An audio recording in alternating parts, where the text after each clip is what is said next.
학교 폭력이 발생하면 관할 지역교육청의 학폭위를 통해 조사와 후속 조치를 하게 됩니다. 그런데 이 학교 폭력 피해가 생겨도 학폭위를 열 수 없는 학교들이 있다고 하는데요.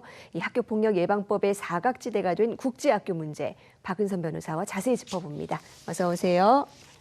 네, 변호사님, 우리나라 학생들이 공부하는 학교인데도 학폭위 개최를 할 수 없는 학교들이 있다고요? 네, 결론부터 말씀드리면 학교 폭력이 발생한 경우에 우리나라의 일반적인 초중고 학교는 물론이고 그리고 외국인 학교, 외국어 고등학교, 국제 고등학교 등에서는 학교 폭력을 교육청 학폭위 개최 요구로 이어지게 할 수 있습니다. 그렇지만 우리나라에 있는 국제학교의 경우에는 불가능하고요. 또 해외에 있는 재외국민 학교의 경우에도 불가능합니다.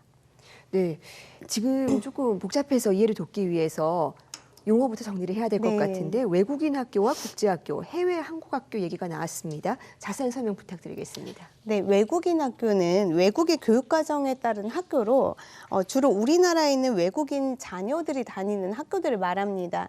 예를 들면 설해마을에 있는 프랑스인들이 많이 다니는 이제 프랑스 학교를 말하죠. 다만 이제 3년 등의 일정 기간 이상을 외국에서 거주한 한국 학생도 이제 일정 요건을 충족하면 재학을 할 수가 있습니다. 국제학교 역시 외국 교육과정에 따른 학교는 맞습니다. 하지만 미국, 영국, 캐나다 등의 학교 법인이 설립 운영을 하고 또 이제 그 교사들도 대부분 외국인이고 이렇지만 송도나 제주에 설립된 이제 국제학교들을 보면 대부분 재학생들이 한국 국적의 학생들입니다. 또 이제 해외에 있는 재외국민 학교는 해외 주재관 또는 교민들의 자녀인 우리나라 학생들이 다니는 학교인데요. 전 세계 곳곳에 한국의 교육부가 관할하는 우리나라 학교들이 있고 한국 학생들이 그곳을 다닌다 이렇게 생각하시면 됩니다. 네, 지금 말씀해 주신 학교 중에 국제학교나 해외 한국 학교의 학교 폭력은 교육청 도움을 받을 수 없다라고 말씀해 네. 주셨습니다.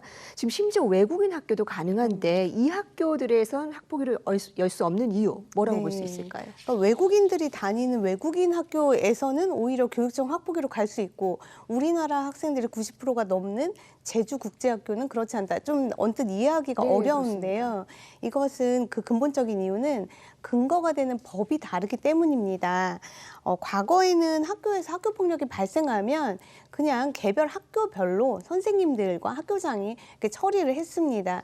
이런 것이 이제 문제가 되다 보니까 2004년도에 학교 폭력에 관한 법이 만들어졌고 이 법에 따라서 이제 일선 평범한 이제 모든 학교들에서는 학교 폭력이 발생했다. 그러면 학교 내에 학교폭력 전담 기구가 가동을 하고 이후에 이제 뭐 학부모가 원하거나 전치 2주 이상의 상해가 발생하거나 이렇게 하면 이제 교육청의 학폭위로 올라갈 수가 있죠. 그런데 이러한 근거가 되는 학폭법에서 대상이 되는 학교를 학폭법 2조에 보면 초중등 교육법상의 학교로 한정하고 있습니다. 그리고 초중등 교육법상의 학교란 일반적인 초중등 학교 외에 특수학교, 각종학교, 자율형 사립고, 자율형 공립고, 특성화 중학교, 특성화 고등학교 입니다. 근데 이 중에서 이제 각종 학교에 외국인 학교가 포함이 됩니다. 따라서 외국인 학교의 학교 폭력은 교육청 학폭위로 올라갈 수가 있죠. 근데 반면에 제주도에 있는 국제학교를 보면은 그 근거법이 초중등교육법이 아닙니다. 제주도 특별법이라고 하는 별개의 법에 근거를 하고 있거든요. 따라서 학폭법이 적용될 여지도 없고 교육청 학폭위로 올라갈 그런 근거가 없습니다. 해외 한국 학교의 경우에는 좀 다른데요. 초중등 교육법상의 학교는 맞습니다. 따라서 교육청 학폭위로 올라갈 수 있는 법적 근거는 있는데 물리적으로 불가능한 것이죠. 해외에 존재하니까요. 네, 그렇습니다. 근데 분명히 학교인데 단지 법상의 설립 근거 문제 때문에 이 교육청 학폭위의 보호를 아예 못 받는다. 좀 부당한 것 같은데요. 네, 무엇보다 이제 한국 학생들이 공부하고 있는 곳인데 보호를 못 받는다는 것은 너무 이상한 것 같고 또 이제 실제로 제주국제학교 같은 경우를 보면은 대부분 기숙사 학교입니다. 네. 그래서 이제 룸메이트와의 갈등 이런 식으로 해서 학교 폭력 문제가 상당한데 이런 문제가 불거질 때마다 얘기되는 것이 사각지대에 놓여 있다 이런 얘기였습니다. 최근에는 이 문제를 근본적으로 해결할 수 있는 소송이 하나 제기가 됐는데요. 며칠 전 제주국제학교에서 발생한 한 학교 폭력과 관련해서 형사 고소와 민사 소송뿐만 아니라 행정 소송이 하나 제기됐습니다. 예, 제주도 교육청이 제주국제학교의 학교폭력 문제를 학폭법에 따라서 해결하지 않는 것은 위법하다. 즉 교육청 학폭위를 열어주지 않은 것은 위법하다. 왜 이걸 거부하느냐라고 하는 행정소송이 제기된 겁니다. 네. 교육청이 문제를 어느 정도 방치한 건 안타깝기는 한데 또 현행법상 또 법적인 상태가 그렇다고 하니까 한계도 있는 게 아닌가 싶은데요. 어떻습니까? 네, 이 행정소송을 담당하고 있는 법률 대리인에게 이제 직접 확인을 좀 해봤는데요. 법률 대리인, 그러니까 그 이제 소송을 제기한 원고 측의 입장은 제주국제학교가 초중등 교육법이 아닌 제주도 특별법에 근거해서 설립 운영된 학교인 것은 맞다. 하지만 제주도 특별법이라고 하는 특별법을 적용하는 목적이 뭐냐, 그 취지가 뭐냐, 이걸 따져보면 외국의 교육과정을 이렇게 자율적으로 운용하자는 그런 교육 자체에 있는 것 아니냐. 이 목적이 학교 폭력을 방치해도 좋다라는 것을 인정하는 건 아니다라는 거죠.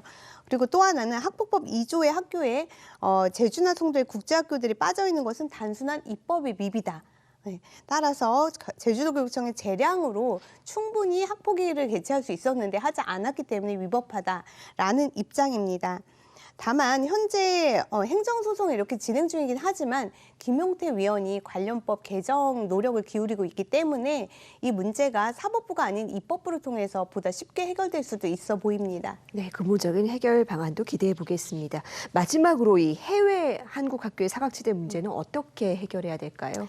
네, 말씀드렸듯이 재외국민 학교는 우리나라 학교가 그저 해외에 있다 이렇게 생각하시면 됩니다. 따라서 교육청 학폭위로 올라가는 것이 법상으로는 문제가 없는데 물리적으로 뭐 비행기를 타고 와서 참석할 수는 없기 때문에 한계가 있는데요.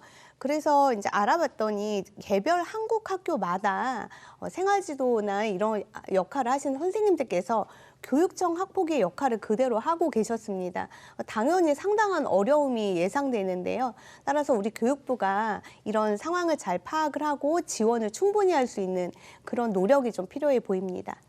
네, 학생이 있는 곳이라면 어디서든지 학교 폭력이 발생을 할 수가 있습니다. 이 피해 학생들이 어떤 경우라도 충분히 보호받을 수 있도록 법과 행정의 사각지대를 없애야겠습니다. 변호사님, 오늘 말씀 고맙습니다.